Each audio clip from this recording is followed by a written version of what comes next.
The first time I met Adrian, everyone thought I had found the perfect man. He was charming, polite, patient, the kind of person mothers dreamed their daughters would marry. He remembered small details about me that even my closest friends forgot. He knew I loved jasmine tea. He knew I hated thunderstorms. He knew I always cried during emotional movies, even when I pretended I didn't. Whenever I was tired from studying, he would show up with my favorite food and a warm smile. "You work too hard," he would tell me softly. "You need someone who takes care of you." Back then, I believed every word. I believed his gentle voice. I believed his worried expressions.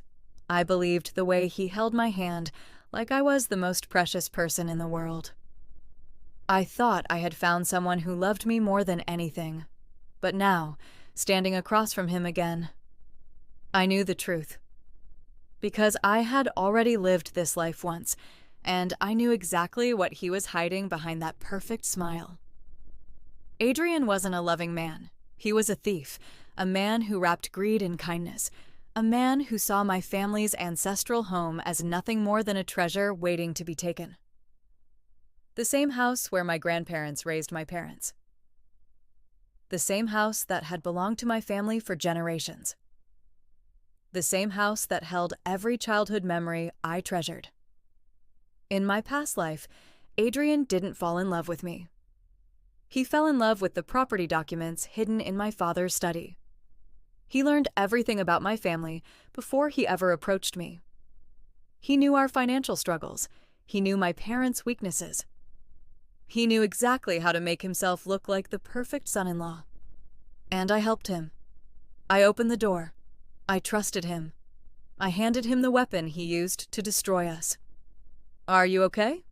Adrian asked. His voice pulled me back to the present.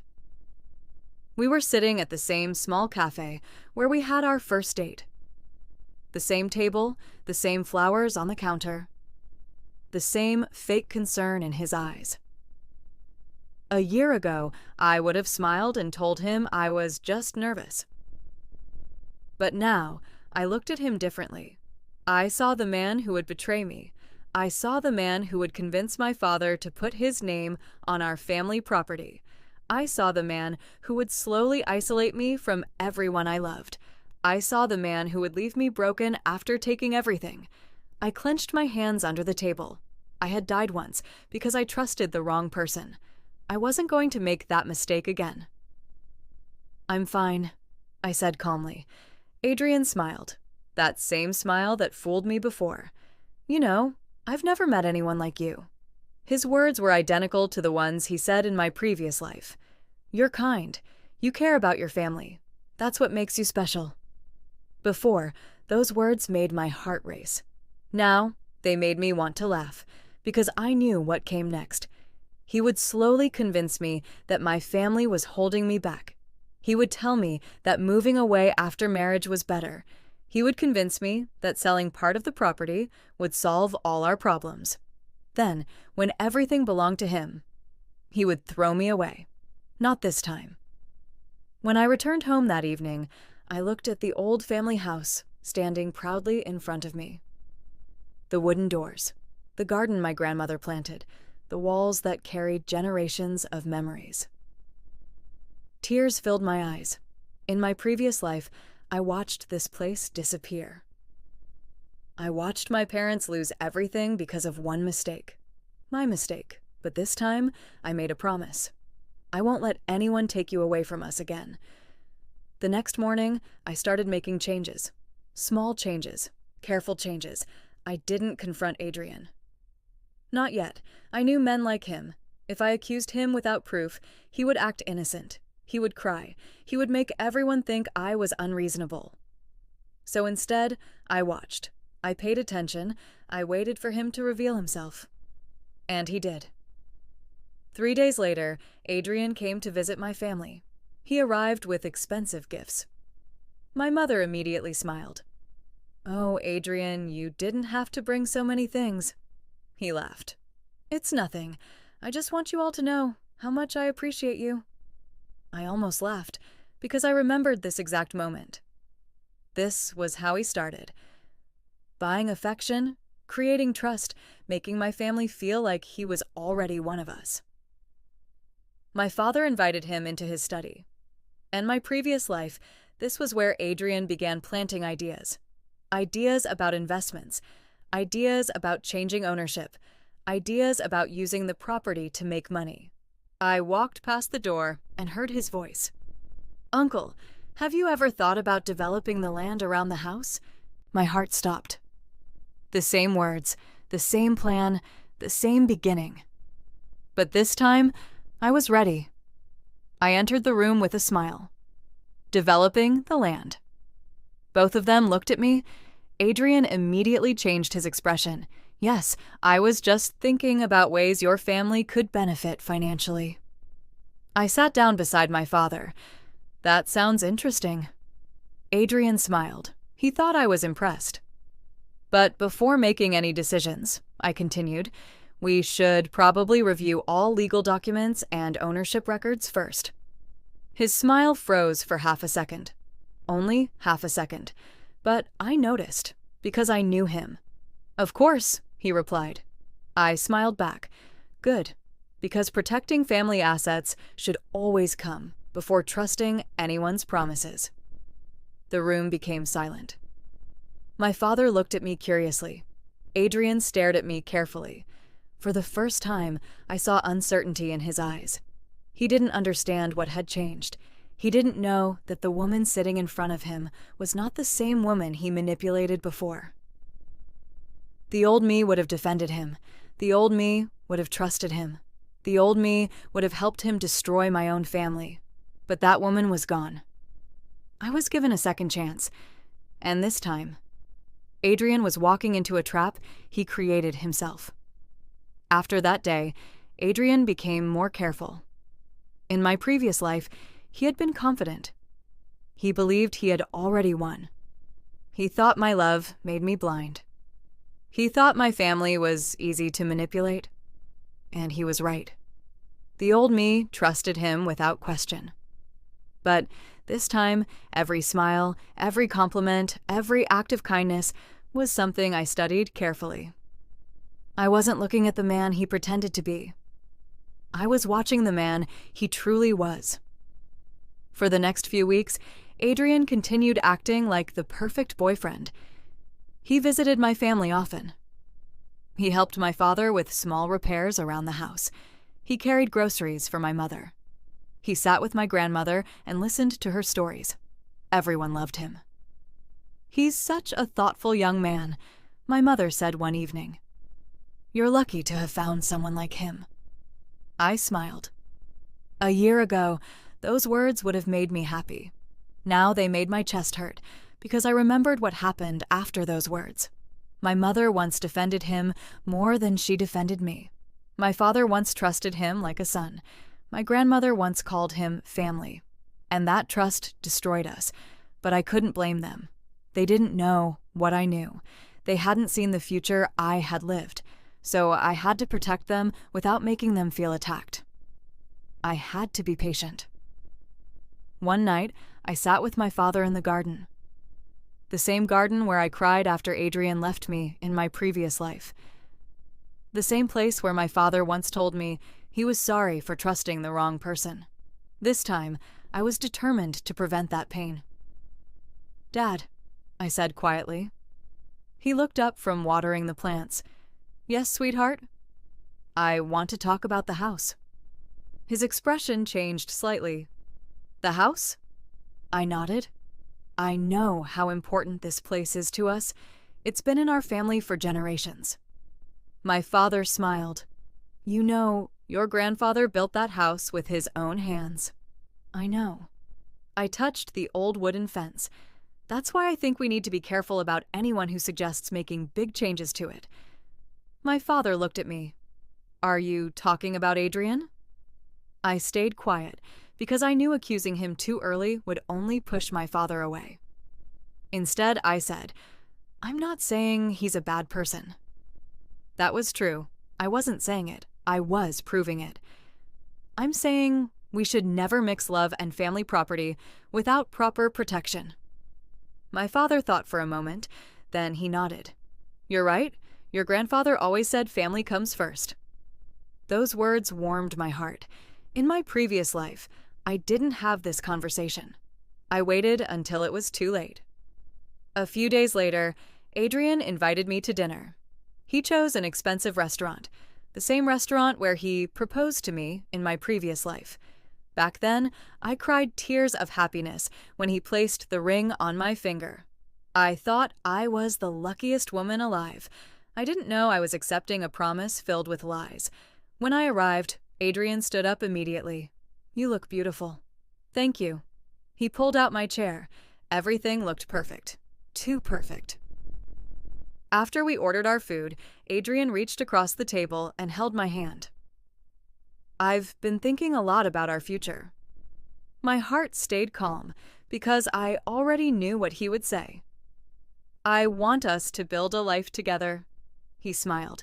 "And I think we should start planning our marriage." There it was, the same moment, the same words, the same trap. In my previous life, I smiled and said yes before he even finished asking. This time, I gently removed my hand. "I think marriage is a big decision." Adrian looked surprised. "A big decision?" "Yes."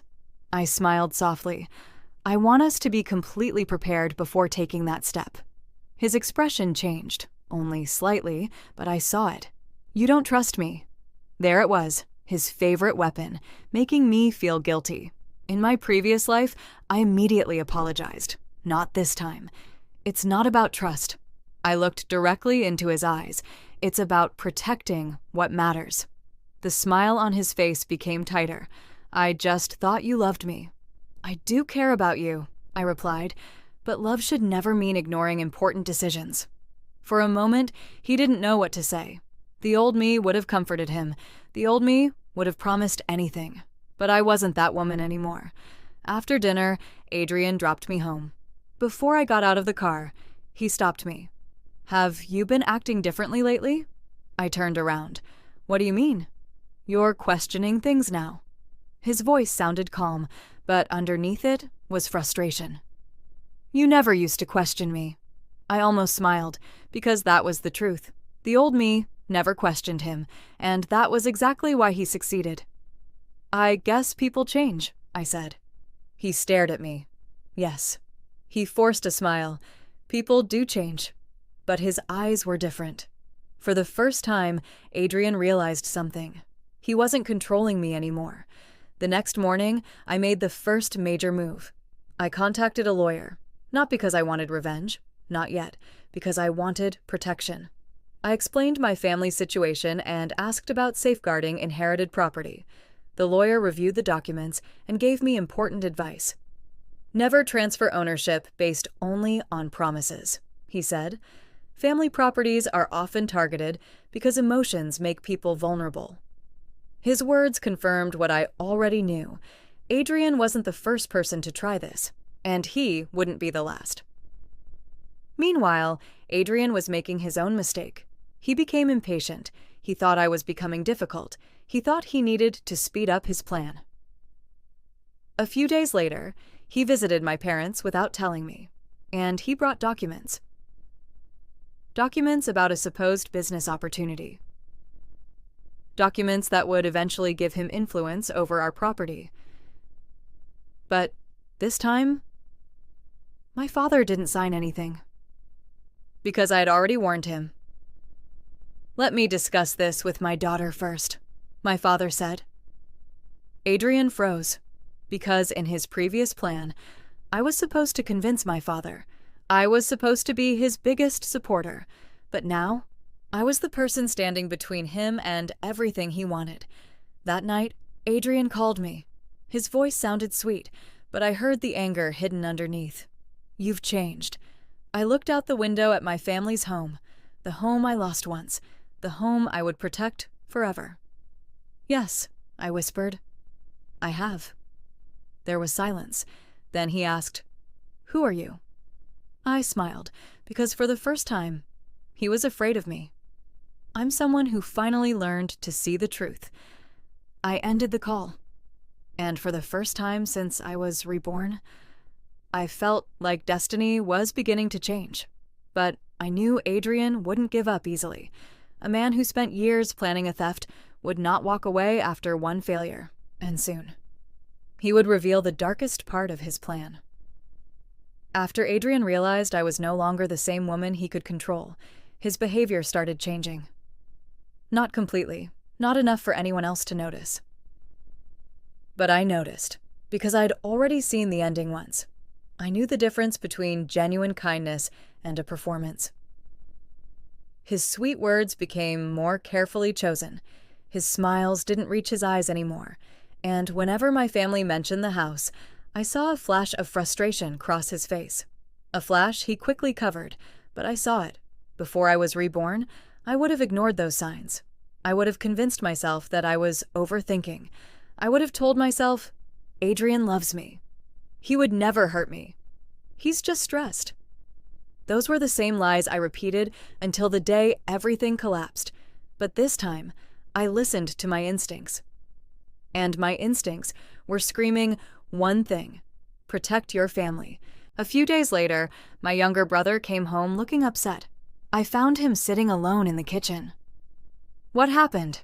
He looked up at me. It's Adrian. My heart immediately tightened. What did he say?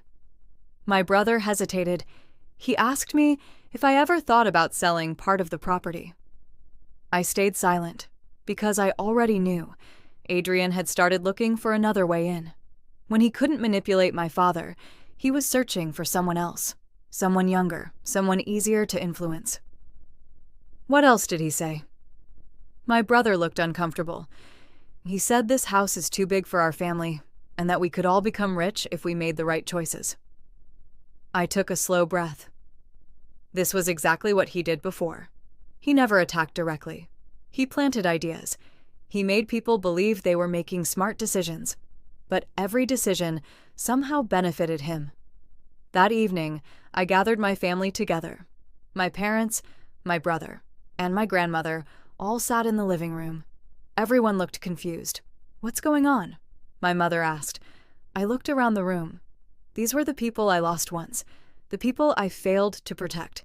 This time, I would do things differently.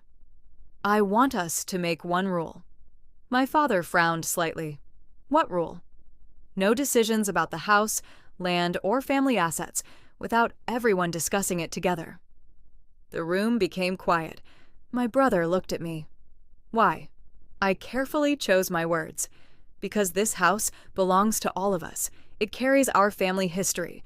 We should never allow one person's opinion to decide its future. My grandmother nodded. Your grandfather would agree. My father looked thoughtful. Then he smiled. You're becoming more responsible. I smiled back, but inside I felt emotional, because in my previous life, I waited until my family was destroyed before I tried to fix anything. Now I was protecting them while there was still time. A week later, Adrian showed his true colors. He invited me to meet his parents. In my previous life, this meeting was where he made me feel like I had finally become part of his family. His parents praised me. They called me beautiful. They told me they were happy Adrian found someone like me. I thought it was love, but later I discovered they knew about his plan. They weren't welcoming me into their family. They were welcoming my family's property into theirs. This time, I went with my eyes open. Adrian's mother smiled warmly when I arrived. You're finally here. She hugged me. I've heard so much about you. I smiled politely. I'm happy to meet you too. We sat down for dinner. At first, everything seemed normal. Then, his father started asking questions. So, your family has owned that property for many years? I placed my glass down. Yes. Interesting. He smiled. Land like that is becoming very valuable. I looked at him carefully. Are you interested in property? He laughed. Business is always interesting. I smiled. But family homes are not businesses. The table went quiet. Adrian looked at me, a warning look. The old me would have apologized. The old me would have changed the subject. Instead, I calmly continued eating. After dinner, Adrian pulled me aside. "What was that?" I looked at him. "What was what?" "You embarrassed my father." I almost laughed. "By saying family homes are not businesses?" His jaw tightened. "You're acting strange lately." "No." I stepped closer. "I'm acting like someone who understands the value of what she owns." For a moment, his mask slipped. "You don't understand how complicated things are." There it was, the arrogance, the belief that he knew better than everyone. I crossed my arms. "Then explain it to me." He froze. Because he couldn't, because the truth would expose him. That night, I made another move. I started collecting evidence. I saved messages. I recorded every suspicious conversation. I kept copies of every document Adrian showed my family. I didn't want to fight. I wanted the truth, a truth so clear that no one could deny it. But Adrian was becoming desperate.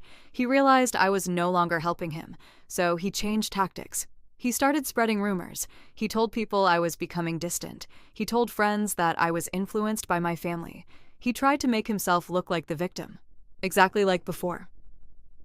Except this time, I was ready. Because I knew the next step in his plan. He was going to pressure me into marriage. He believed once I became his wife, everything would belong to him. But he forgot one thing. A wedding required my agreement, and this time, I was never going to walk down that aisle. One night, Adrian came to my house unexpectedly. He stood at the front door, holding a small box, a ring box. My heart stayed calm, because I already knew what was inside. He smiled, the same charming smile. "I think it's time we make our future official." My family looked excited. They thought this was a beautiful moment. But I looked at Adrian, and I knew this was the moment he thought he had won. He didn't know he was about to lose everything, because his proposal would become the beginning of his downfall. The room was filled with happiness. At least, that was what everyone else saw. My mother covered her mouth in excitement. My grandmother smiled warmly. My father looked proud. And standing in front of me was Adrian, holding a beautiful ring in his hand. A ring that once represented the beginning of my greatest mistake. In my previous life, this was the happiest day of my life. I remembered every detail, the flowers, the music, the way Adrian looked into my eyes and promised me forever. I remembered believing I had found my soulmate. I remembered crying when I said yes, but I also remembered what happened afterward, the hidden contracts, the lies, the betrayal. The moment I discovered he never loved me. This time, I looked at the ring differently. It wasn't a symbol of love. It was a key he wanted to use to unlock everything my family owned. "Will you marry me?" Adrian asked. His voice was gentle. His eyes looked full of emotion. Everyone waited for my answer. The old me would have immediately said yes, but this wasn't my first time hearing this question. I had already lived the consequences of accepting it. I took a deep breath. "Adrian." His smile remained. "Yes? I need time." The room became silent. His smile disappeared for a second. Only a second. But I saw it. My mother looked surprised. My father looked confused. Even Adrian's parents, who had come to celebrate, exchanged worried glances. "Time?" Adrian repeated. I nodded. "Yes." He lowered the ring slowly. "Why?" I looked at him calmly. "Because marriage is not something I want to rush into." "But we love each other." I smiled softly. "Love is important." I paused. "But trust, honesty, and respect are important too." His expression changed. He understood. Those words weren't random. They were a warning. Later that night, Adrian called me. I expected anger. Instead, he sounded hurt. "I don't understand what happened." I stayed quiet. "You used to be so sure about us." He was right. The old me was. "I think people are allowed to think carefully about their future." He sighed. "Did someone say something to you?" There it was, his attempt to find someone to blame. "No one." "Then why are you acting like you don't trust me?" I looked at the ceiling. "Because I remembered the woman I used to be." The woman who would have comforted him? The woman who would have apologized? The woman who lost everything? I'm not accusing you of anything, Adrian. My voice was calm. I'm just choosing to protect myself. There was a long silence. Then his voice became colder. I never thought you would treat me like this. I almost laughed, because he was acting like the victim. The man who planned to steal my family's home was pretending to be hurt because I asked for time. I'm sorry you feel that way. I ended the call. And for the first time, I felt free. The next morning, Adrian came to my house, but this time, he wasn't smiling. He looked frustrated. My father invited him inside. Adrian sat down. I think there has been a misunderstanding. I watched him carefully. I think someone has been putting doubts into her mind. My father looked at me. Is that true? Before I could answer, Adrian continued. I just want what's best for her.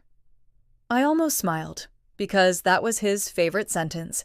He always said he wanted what was best for me, but somehow what was best for me always benefited him.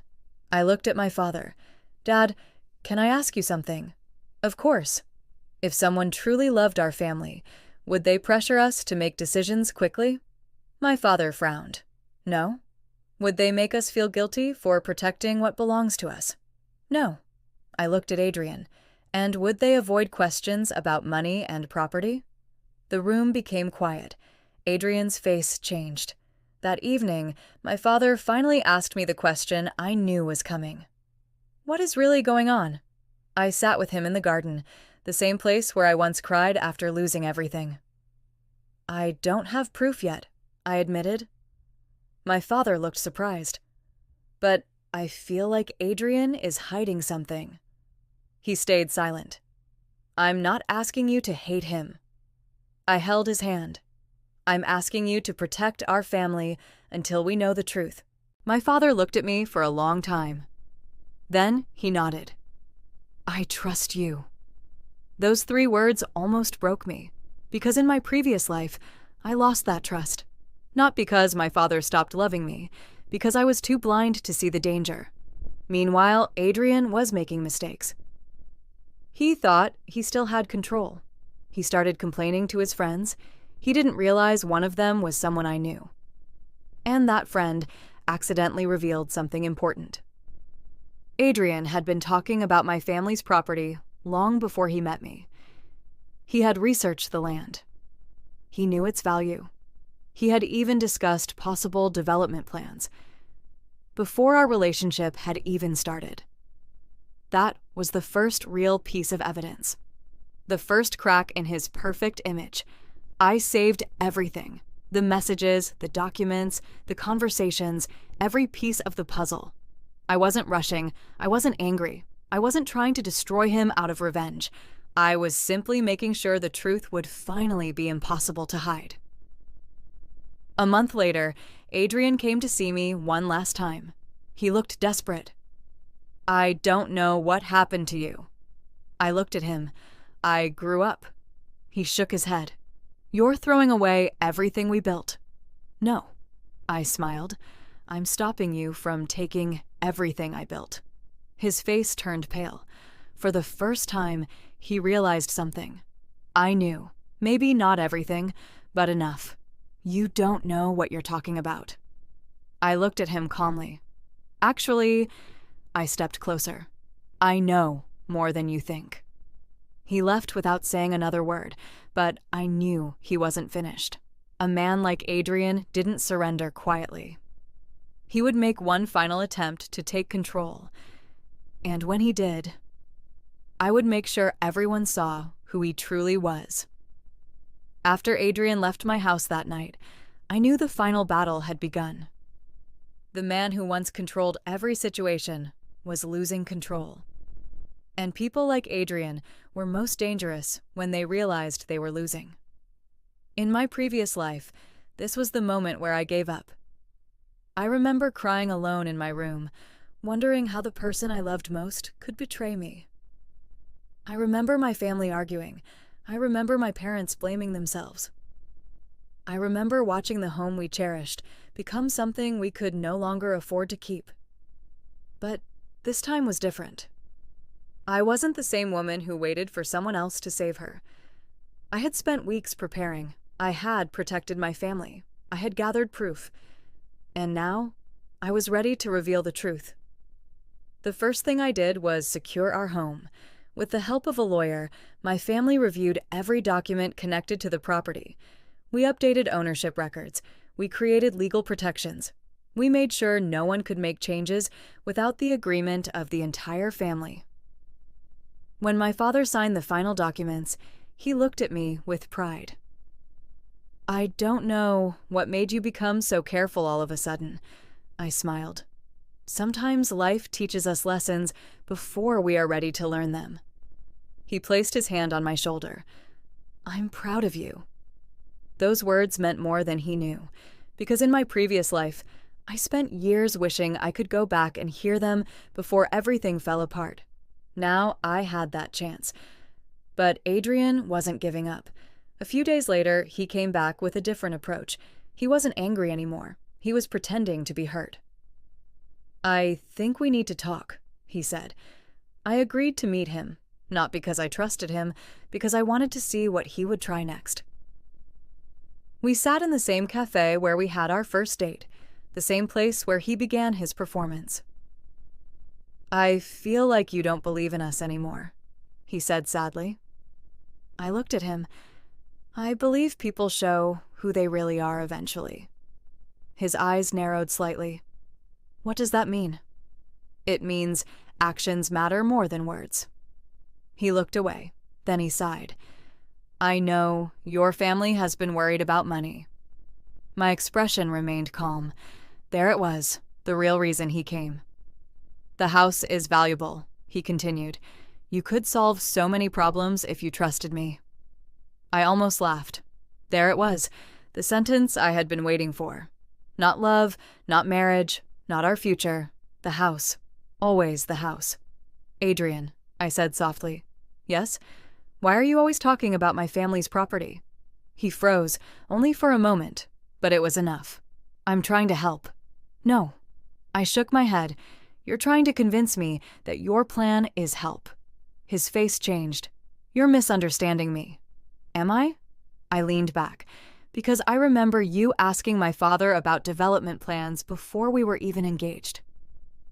Silence. The confidence disappeared from his face. "How did you know that?" I smiled. "Because the truth always finds a way out." That evening, Adrian made his biggest mistake. He confronted my family.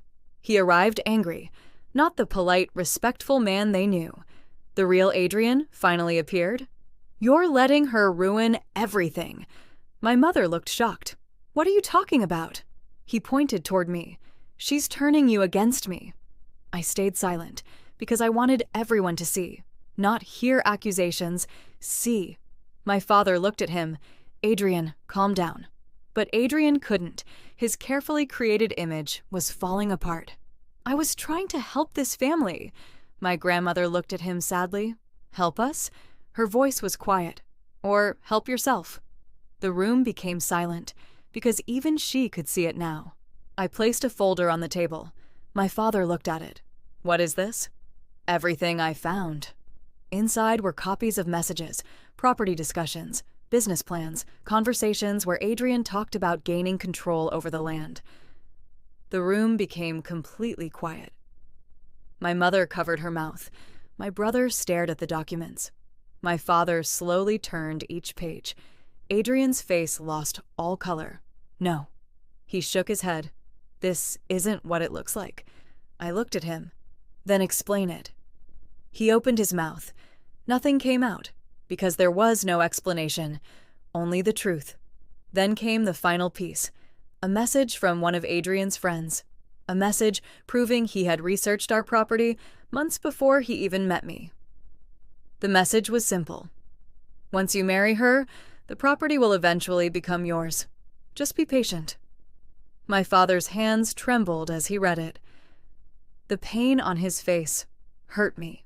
Not because he believed Adrian, because he realized how close we came to losing everything. Adrian suddenly dropped his calm act. "You're ruining my life." I looked at him. "No." My voice was steady. "You planned to ruin mine." He stared at me. "I loved you." I shook my head. "No, Adrian." I looked directly into his eyes. "You loved what I could give you." The truth hurt him more than any accusation, because deep down, he knew it was true. The engagement was canceled that same day. My family asked Adrian to leave, and for the first time since I met him, I saw him with no mask, no charm, no fake kindness, just a man who lost because his victim finally fought back. That night, I stood outside our family home. The lights were glowing through the windows. My family was inside laughing together. Safe. Together. I touched the old wooden door, the door I once watched close forever. This time, it stayed open, but I knew my journey wasn't finished. Adrian had lost his chance to steal my family's home. Now I had another promise to keep. The promise I made to myself, to build a future that belonged only to me. A future where I was more than someone's daughter. More than someone's wife. A future where I chose myself. And that future was waiting in the city. After Adrian's betrayal was exposed, I thought I would finally feel relief. And I did. But strangely, I also felt something else. A feeling I hadn't expected, a feeling of emptiness. Because for so long, my entire life had revolved around stopping Adrian, protecting my family, changing the future, making sure history didn't repeat itself. But once the danger was gone, I had to ask myself a question. What did I want for my own life? In my previous life, I had given up so much for Adrian. I turned down opportunities because he told me they weren't necessary. I stopped chasing my dreams because I believed marriage and family were enough. I convinced myself that sacrificing my future was proof of love. But when he abandoned me, I realized something painful. I had spent years building a life around someone who never planned to stay. This time, I promised myself I would never disappear for another person again. One evening, I sat with my parents in the living room, the same room where my family almost lost everything. My father looked at me. "You've been quiet lately." I smiled. "I've just been thinking." "About what?" I looked around the house. "This place is safe now." My father nodded. "Because of you." I shook my head. "No." I smiled. "Because we protected it together." That was something I didn't understand in my previous life. Family wasn't about one person carrying everything. It was about standing together. A few weeks later, I received an acceptance letter. I stared at the words on the page for a long time. Medical school, the dream I had abandoned. The dream Adrian once told me was unrealistic. "You'll spend your whole life studying," he had said. "When will you have time for us?" Back then, I listened. This time, I chose myself. I walked into the kitchen holding the letter. My mother immediately noticed my expression. "What happened?" I smiled. "I got accepted." Everyone looked at me. Accepted into what? I took a breath. Medical school. For a moment, nobody spoke. Then my mother's eyes filled with tears. "My daughter," she hugged me tightly. "I knew you could do it." My father smiled proudly. "I always knew you were capable of something great." Those words stayed with me, because the person who truly loved me never asked me to become smaller. Moving to the city was difficult. The first few weeks were lonely. I missed home. I missed my family. I missed the quiet mornings and the familiar streets. But every night when I studied until midnight, I reminded myself why I was there. I wasn't running away. I was moving forward. I wanted to become someone who could help others, someone who saved lives, someone who proved that a person's past did not decide their future. Years passed. While Adrian's life slowly fell apart, mine was being rebuilt. I heard small pieces of news about him. His business plans failed. People who once admired him discovered his true personality. The reputation he built with lies started disappearing, but I no longer cared. That was the biggest difference between my first life and my second. In my first life, I wanted revenge because I was hurt. In my second life, I wanted peace because I had healed. Medical school was one of the hardest things I had ever done. There were nights I cried from exhaustion. There were moments I questioned whether I was strong enough, but every time I wanted to give up, I remembered the woman I used to be. The woman who died with regrets. The woman who wished she had been braver. I was living the second chance she never got. So I kept going. I studied harder, I learned more, I became stronger. And years later, I stood in a hospital wearing my white coat. A doctor. A dream I once thought I lost forever. When I returned home after graduating, my family prepared a celebration. The old house looked exactly the same. The garden was still beautiful. The wooden doors still carried the same marks from years of memories. But I was different. I wasn't the young woman who once entered this house, believing love was the only thing that mattered. I was a woman who knew her worth. My grandmother held my hand. "You look happy." I smiled. "I am." She looked at me carefully. "Did you find someone?" I laughed softly. "No." Then I looked around at my family. I found myself. A few months later, I unexpectedly saw Adrian again. It happened at a charity event where I was volunteering as a doctor. For a moment, I didn't recognize him. The confident man who once walked into my life with expensive clothes and perfect manners was gone. He looked older, tired, broken. When he saw me, his expression changed. "Is that you?" I nodded politely. "Yes." He stared at me. "I heard you became a doctor." "Yes." A bitter smile appeared on his face. "You really did everything you wanted." I looked at him calmly. "No." He looked confused. "I did everything I should have done from the beginning." He was silent, because he finally understood. He didn't destroy my life. He only delayed me. "I'm sorry," he whispered. A part of me remembered the pain he caused, the betrayal, the heartbreak, the years I lost, but I also remembered something important. Forgiving someone didn't mean letting them back into your life.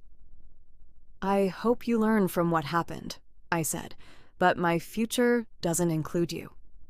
He looked down. And for the first time, Adrian accepted something he never expected. He had lost me forever. That night, I returned to my family's home, the place he once tried to take, the place I fought so hard to protect. I stood outside and looked at the lights shining through the windows. My family was laughing inside. My heart was peaceful. The past no longer controlled me. I had protected my home. I had protected my family. And most importantly, I had finally protected myself. But my story wasn't ending there, because after losing everything once, I was ready to discover a happiness I never expected. A love that wasn't built on manipulation. A love that would choose me exactly as I was.